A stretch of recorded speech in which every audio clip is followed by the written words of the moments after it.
কোনো শিশু সেজেছিল no plastic, কারো সাজ ছিল সেফ ড্রাইভ সেভ লাইফ, কেউ মাত করলো বাউল শিল্পী এবং এপিজে আব্দুল কালাম সেজে। এক শিশু সেজেছিল নো প্লাস্টিক। প্লাস্টিক যে পরিবেশের জন্য কতটা ক্ষতিকর সেই বার্তা সেই শিশু তার সাজগোজের মাধ্যমে বুঝিয়ে দেয়।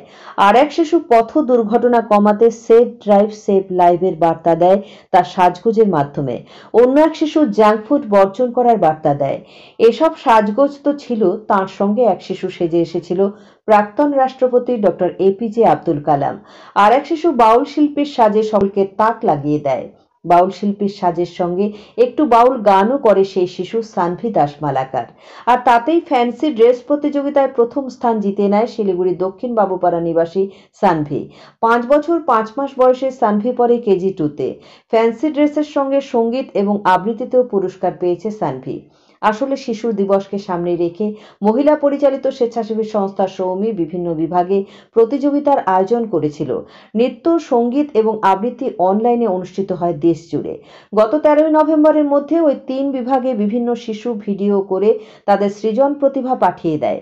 সেখানে বিচারক হিসেবে উপস্থিত ছিলেন সঙ্গীতে পার্থ চৌধুরী, নৃত্যে নিখিল ভারত সঙ্গীত পরিষদের শুক্লা চক্রবর্তী, আবৃত্তিতে বিশিষ্ট অভিনেতা চন্দন সেন। রবিবার 24 নভেম্বর অঙ্কন এবং ফ্যান্সি ড্রেস প্রতিযোগিতা অনুষ্ঠিত হয় শিলিগুড়ি তথ্য কেন্দ্রের রামকিঙ্কর হলে। ফ্যান্সি ড্রেস প্রতিযোগিতার বিষয় ছিল বিখ্যাত ব্যক্তিত্ব। ফ্যান্সি ড্রেস প্রতিযোগিতায় বিচারক হিসেবে উপস্থিত ছিলেন শিখা মুখার্জি এবং রূপা সাহা। অঙ্কনের বিচারক ছিলেন অসিত খাসনবীর সহ আরও একজন। এদিন ফ্যান্সি ড্রেসে 80 জন এবং অঙ্কনে 250 জন প্রতিযোগী অংশ নেয়। সব বিভাগ মিলিয়ে 1000-এরও মতো শিশু এই প্রতিযোগিতায় অংশ নেয়। রবিবার ফ্যান্সি ড্রেস এবং অঙ্কন প্রতিযোগিতার পর পুরস্কার বিতরণী অনুষ্ঠিত হয়। তাতে বিশেষ অতিথি হিসেবে উপস্থিত ছিলেন সমাজসেবী রবীন্দ্র জৈন। এছাড়াও শিলিগুড়ি পুরসভার ডেপুটি মেয়র রঞ্জন সরকারও সেখানে প্রধান অতিথি হিসেবে উপস্থিত ছিলেন। সৌমির সভাপতি তথা বিশিষ্ট সমাজসেবী এবং পুরসভার ব্যুরো চেয়ারম্যান মিলি সিনহা, সৌমির সম্পাদক বিশিষ্ট নৃত্য শিক্ষিকা শ্রাবণী চক্রবর্তী সহ আরও অনেকেই সেখানে উপস্থিত ছিলেন। সব মিলিয়ে শিশুরা তো বটেই, শিশুদের অভিভাবকদের মধ্যেও বেশ উৎসাহ লক্ষ্য করা যায় প্রতিযোগিতা ঘিরে। সৌমির সভাপতি মিলি সিনহা বলেন, শিশুদের মধ্যে সৃজনশীলতা বেশি বেশি করে বৃদ্ধি করা তথা সংস্কৃতির প্রতি তাদের আগ্রহ বৃদ্ধি করতেই এই ধরনের প্রতিযোগিতা তাঁরা আয়োজন করে আসছেন। এদিনের অনুষ্ঠান সঞ্চালনায় ছিলেন সম্প্রীতা আচার্য।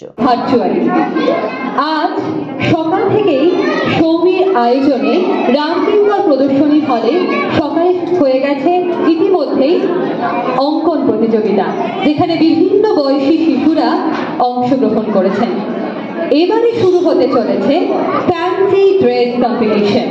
প্রথমেই আমরা সৌমির পক্ষ থেকে এই ফ্যান্সি ড্রেস কম্পিটিশনে যে সকল বিচারকরা রয়েছেন তাদেরকে প্রথমেই আমরা সৌমির পক্ষ থেকে সংবর্ধনা জ্ঞাপন করব। প্রথমেই ডেকে নিচ্ছি শ্রীমতী শিখা চ্যাটার্জিকে। শ্রীমতী শিখা চ্যাটার্জি, যিনি একাধারে শিক্ষা এবং অপরদিকে কলা, সমস্ত কিছুর সাথে আত্মিকভাবে জুড়ে রয়েছেন বছরের পর বছর ধরে। যা শিক্ষা শুধু নয়, কলাও ছড়িয়ে পড়েছে বিভিন্ন প্রান্তে। আজ এমন দুজন গুণী মানুষকে আমরা আমাদের সাথে পেয়েছি। প্রথমে শ্রীমতী শিখা চ্যাটার্জি এবং তার পরবর্তীতে শ্রীমতী রূপা সাহা, ওনার অ্যান্ড ডিজাইনার অফ রূপ কথা বুটি। যে বুটিকে গেলেই প্রতিটা পরতে পরতে প্রতিটা বুননে আপনারা পাবেন অভিনবত্বের ছোঁয়া, এবং সে সবটাই কিন্তু সম্পূর্ণ হয় শ্রীমতী রূপা সাহার জন্য। এমন দুজন মানুষকে আমরা প্রথমেই সংবর্ধনা জ্ঞাপন করব।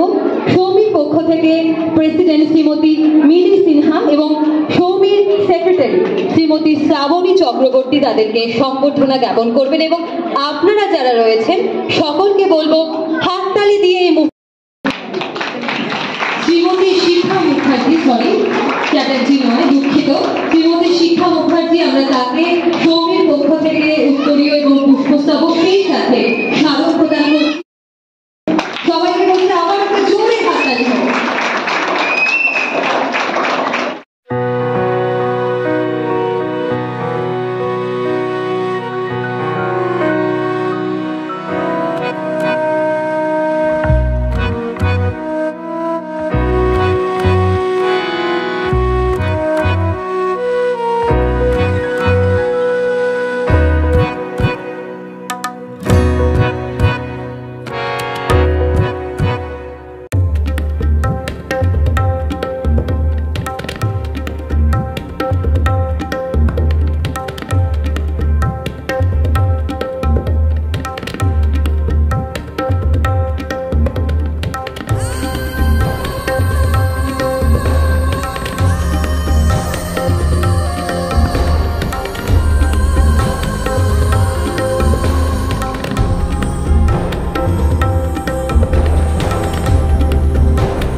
পুরস্কারের জন্য। কেউ কথা বলবে না, লাইন থেকে বেরোবে না, তাহলে কিন্তু আমরা তোমাদের ড্রয়িং শিটগুলো নেব না। শান্ত হয়ে লাইনে দাঁড়াও।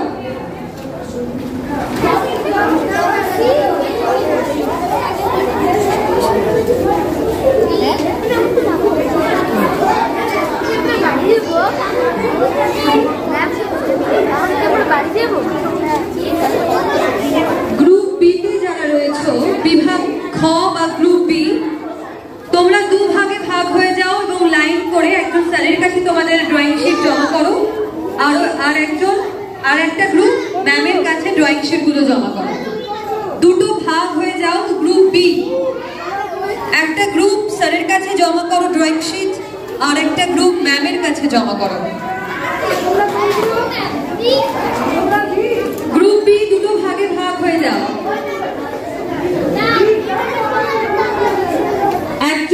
একটা ভাগ স্যারের কাছে ড্রয়িং শিট গুলো জমা করো, আর একটা ভাগ ম্যামের কাছে ড্রয়িং শিট গুলো জমা করো। আর গ্রুপ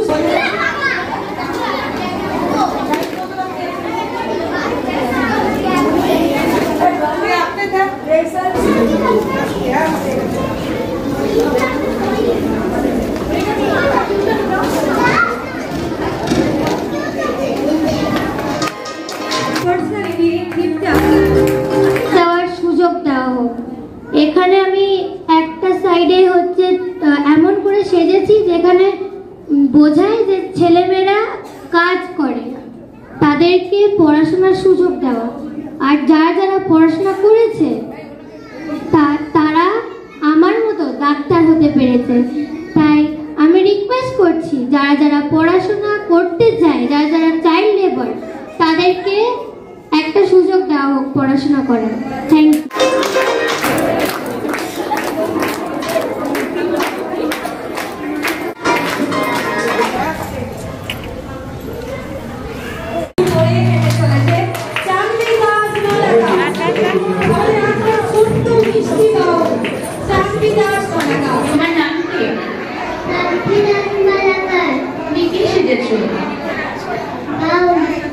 গান করতে পারবে?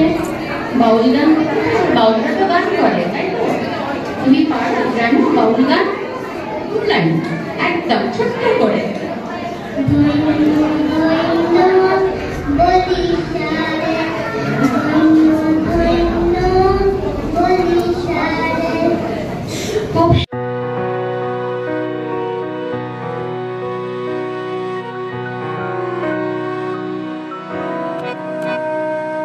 এটা বিশ্ব শিশু দিবস 2024-কে সামনে রেখে আমরা প্রতিবারই দেখি, কিন্তু করোনার পর থেকে আমরা অনলাইনে আমাদের সাংস্কৃতিক প্রতিযোগিতাগুলো, নাচ গান আবৃত্তি, সেগুলো আমরা অনলাইনেই করতাম, আর এবারও করেছি সেটা। আর পোশাক প্রতিযোগিতা এবং আমাদের অভিনব পোশাক প্রতিযোগিতা বাচ্চাদের, সেটা আমরা এই রামকিঙ্কর হলেই করি। কিন্তু যেহেতু 14 তারিখে আমরা রামকিঙ্কর হল পাইনি, তাই 24 তারিখে গেছি অনুষ্ঠানটা করবো। আজকে আমাদের এখানে অঙ্কন প্রতিযোগিতায় প্রায় 200-250 জন বাচ্চা, আর পোশাক প্রতিযোগিতা। এরপরে হবে মূল আমাদের অনুষ্ঠানের যে পুরস্কার বিতরণী, সেটা কিছুক্ষণের পরে এটা শেষ হলেই আমরা করছি। আমাদের প্রতি বছরই এটার মাধ্যমে মূল বার্তাটা কি দেওয়া হচ্ছে? মানে বাচ্চাদের মধ্যে অ্যাকচুয়ালি বিশ্ব শিশু দিবস, শিশুদেরও যে ওদের যে মানে ওরা যে কলা কৌশল গুলো করে এবং আমাদের যাকে উদ্দেশ্য করে পালিত হয় আমাদের চাচা নেহরু, তার সম্বন্ধে তারা জানবে এবং এই দিনটি বাচ্চাদের জন্য উৎসর্গ হয়েছে। সেটার জন্য এই পুরো এই নাচ গান আবৃত্তি পোশাক প্রতিযোগিতা, এটা বাচ্চাদেরকে নিয়েই মূল আমাদের অনুষ্ঠান। ওই দিনটি বাচ্চাদের মধ্যেই থাকবো, আমরা বাচ্চাদেরকে নিয়েই আমরা আনন্দ করবো, এই আর কি। মানে আগামী দিনের না সুনাগরিক যাতে সুনাগরিক গড়বে, এবং যার জন্য অভিনব পোশাক পরে প্রতিযোগিতাতে আমরা এমিনেন্ট একজন ফিগার বলেছিলাম, যে তাদের সম্বন্ধে জানিয়ে তাদেরকে তাদের সেই হিসাবে সাজিয়ে নিয়ে তাদের সম্বন্ধে বলতে পারবে তারা কারা, কে ছিলেন, অন্তত এইটুকু বললেও তাদের মধ্যে একটা আগ্রহ জন্মাবে।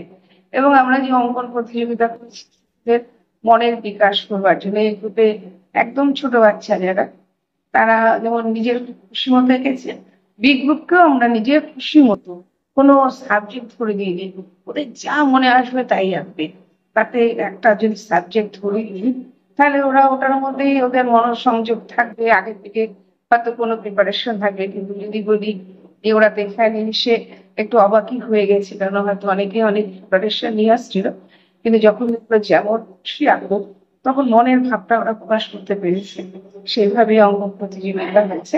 সি গ্রুপকে আমরা একটা সাবজেক্ট দিয়ে দিয়েছিলাম, প্রাকৃতিক দৃশ্য, এবং সঙ্গে তাদের আরো কিছু ফিগার থাকলে এরকম তাদের সেই সাবজেক্টটা দেওয়া হচ্ছে।